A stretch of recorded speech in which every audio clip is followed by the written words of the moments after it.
અભય થઈને નિષ્પક્ષતાથી નિરપેક્ષ રીતે વાસ્તવિકતાનો અરીસો રૂપી સચોટ માહિતી લાવતો સત્યની સાથે અભય ટાઈમ્સ। સુરતમાં આમ આદમી પાર્ટીના 2 કોર્પોરેટરો વિરુદ્ધ એસસીબીમાં 10 લાખની લાંચ માંગ્યાની ફરિયાદ પે એન્ડ પાર્કના કોન્ટ્રાક્ટર દ્વારા કરાઈ છે, જેને લઈ ચકચાર મચી જવા પામી છે। સુરતમાં પે એન્ડ પાર્કના કોન્ટ્રાક્ટર પાસે કોર્પોરેટરે લાંચ માંગી હોવાના આક્ષેપ સાથે એસસીબીમાં અરજી કરાઈ છે। ત્યારે આમ આદમી પાર્ટીના 2 કોર્પોરેટરો જીતેન્દ્ર કાછડિયા અને વિપુલ સુહાગિયા વિરુદ્ધ એસસીબીમાં પે એન્ડ પાર્કના કોન્ટ્રાક્ટર દ્વારા એસસીબીમાં ફરિયાદ કરાઈ છે અને કોન્ટ્રાક્ટર દ્વારા સીસીટીવી ફૂટેજ તથા ઓડિયો રેકોર્ડિંગ સહિતના પુરાવા એસીબીને સુપ્રત કર્યા હતા। તો સામે આપના કોર્પોરેટર જીતેન્દ્ર કાછડિયાએ કોન્ટ્રાક્ટરના આક્ષેપોને પાયા વિહોણા હોવાનું કહ્યું હતું અને લીગલ ટીમની માહિતી લઈ આગળની કાર્યવાહી કરાશે તેમ જણાવાયું હતું। શું નામ તમારું? હિતેશભાઈ કાળુભાઈ ચૌહાણ।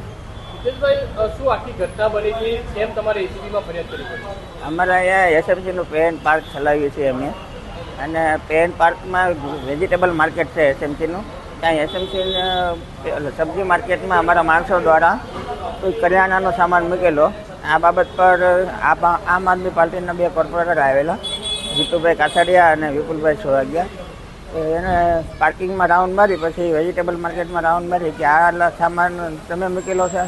માણસો દ્વારા કહેવામાં આવ્યું કે આ અમારા માણસનો સામાન છે, કે આ તમે અહીંયા ગેરકાયદેસર કબજો કરેલો છે અને તમે તમારી ઉપર આ ગુનો લાગશે ને એ ગુનો લાગશે ને એમ તમે ખંડણીનો આ બધી કલમો લાગશે ને પછી અમે આવી તકરાર કરવા માંડ્યા। પછી અમે એમના મિત્ર અને અન્ય કોન્ટ્રાક્ટર છે એને બોલાવેલા, ભાઈ આ બાબતની તકરાર કરે છે, જરાક તમે આવીને મળેલો ને ભાઈને શું છે।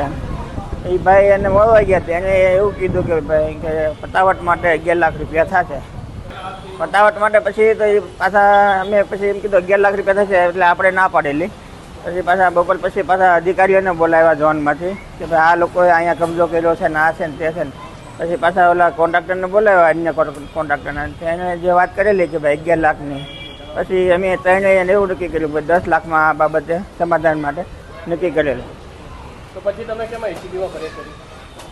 અમારે તો આ બાબતમાં પૈસા આપવાના હતા, અમે એવું ફોલ્ડમાં હતા જ નહીં કે ભાઈ અમારી પાસે છે આવું બધું જબરજસ્તી ઉઘરાણી કરતા હતા ને એવું બધું।